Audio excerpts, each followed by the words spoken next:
নমস্কাৰ খামন অফিচিয়েল ব্লগলৈ স্বাগতম। আজি এটা সুইমিং ভিডিঅ'লৈ আপোনালোকক আগবাঢ়িছোঁ লংডিং।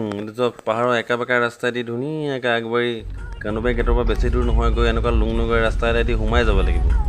সোমাই এনেকুৱা ৰাস্তাটো বৰ ভাল নহয়, এনেকৈ সোমাই অলপ দূৰ গৈ ৰাস্তাটো অলপ দীঘলীয়াকৈ দিছোঁ মানে কি কোনোবা যদি আহে মোৰ ভিডিঅ' চাই যদি আহে তেতিয়াহ'লে এই ৰাস্তাটো অলপ চিনাকি যেন অলপ অদবকৈ যাব, এনেকৈ গৈ ৰাস্তাটোত নামিব লাগিব।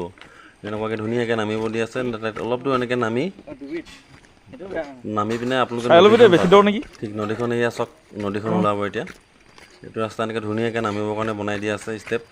গৈ গৈ গৈ এনেকৈ ধুনীয়াকৈ নদীখন পাবগৈ। নদীৰ পাওঁ হৈছে আমি অলপ দীঘলীয়াকৈ দিছোঁ মানে জেগাটোত যাতে কাৰো অসুবিধা নহয়। মোৰ তহঁতি মানে একদম পুৰা চাবোন তাবোন থৈ যাওঁ ভিডিঅ'টো অলপ গা ধোৱা বাথৰুম গোটাই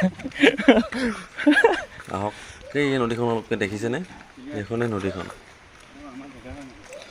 মানুহ ক'ত থাকে ধুনীয়াকৈ পানী বৈ আহিছে ওপৰৰ পৰা, ধুনীয়াকৈ পানীৰ ধুনীয়া কুলকুল শব্দ আহি চাব আপোনালোকে, ইমান ভাল লাগে। আহি পিনে এয়া আমাৰ মামাহঁত ভাইটিহঁতৰ লগত অলপ ফূৰ্তি কৰিলোঁ। মই এনেই গৈ থাকোঁ, বিশেষকৈ সিহঁতিকেইটা লগ ধৰাৰ কাৰণে সিহঁতৰ লগত স্পেচিয়েলকৈ আহিলোঁ। সিহঁতি গৈ পোৱা নাই, সিহঁতৰ লগত গৈ দিলোঁ জেগাটুকুৰা, সাঁতুৰিলোঁ ধুনীয়াকৈ। অলপ যিডোখৰ অলপ দ অলপ মানে আমি যোনখন নদীখন নামিছিলোঁ অলপ পাছলৈ জেগাটুকুৰা এডোখৰ আছে অলপ দ। ইয়াত মামাহঁতৰ ভাইটিয়ে অলপ সাঁতোৰৰ প্ৰশিক্ষণ লৈ আছে, দৌৰৰ কাৰণে অলপ সাঁতুৰিবলৈ চেষ্টা কৰিছে। এয়াই আজিৰ দিনটো এনেকুৱাকৈ ধুনীয়াকৈ এনজয়মেণ্ট গ'ল, ভাল লাগিল আজিৰ দিনটো। বিশেষকৈ কিবা এটা ভাল লাগিল মানে সাঁতুৰি মেলি উপভোগ। Thank U.